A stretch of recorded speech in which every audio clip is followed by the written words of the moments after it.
Ihlička je tenký podpätok a klínový zrejme bude taký nižší, podsaditejší a širší. Ten ihličkový podpätok, ten je vlastne tenší ako klínový a určite sa v ňom aj náročnejšie chodí ako v tom klínovom. Viem, aký je to teda rozdiel. Jedno je také plné a druhé je také tenké, že? Na každé obdobie, myslím, také ročné, asi 15 párov. Mám asi tak 20 párov. Takých 30 párov určite.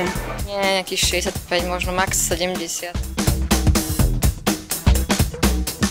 Všimám si možno ako jednu z prvých vecí topánky. Ja si vždy všímam topánky asi ako prvé.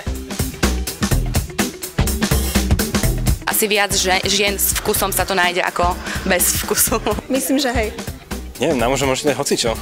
A vyzerá to dobre. To ženy majú problém, že musia mať rôznych topánok. Muži vyzerá dobre absolútne vo všetkom. Balerinky sú jediné druhy topánok, ktoré neznášam z duše. Aby to nemala na nohách, ktoré sú veľké ako lyže, no tak keď to bude na takej malej sexy nôžke, tak je to podľa mňa v poriadku. Nie, nepáči sa mi balerinky. Pri mi to ako strašne detské. Potom to nie je žena, keď to má balerinky, nie? Myslím, že sa im to asi veľmi nepáči, ale no čo už, musia s nami žiť. Muži tvrdia, že je to antisexy, ale pokiaľ je to zladené, prečo nie? Neznášam baleriny.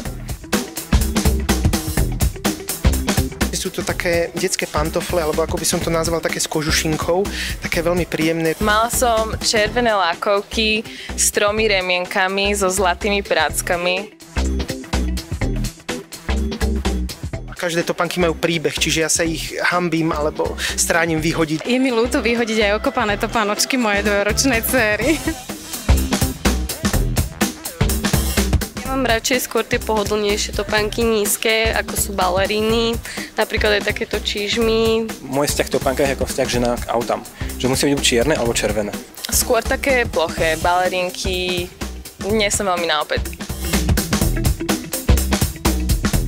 Áno, keď sa zoderú, keď už do nich naozaj že preteká a keď už z nich vyliezajú živočichy, ktoré by tam byť nemali, tak tam prídem a niečo také naozaj objednám, ako kúpim.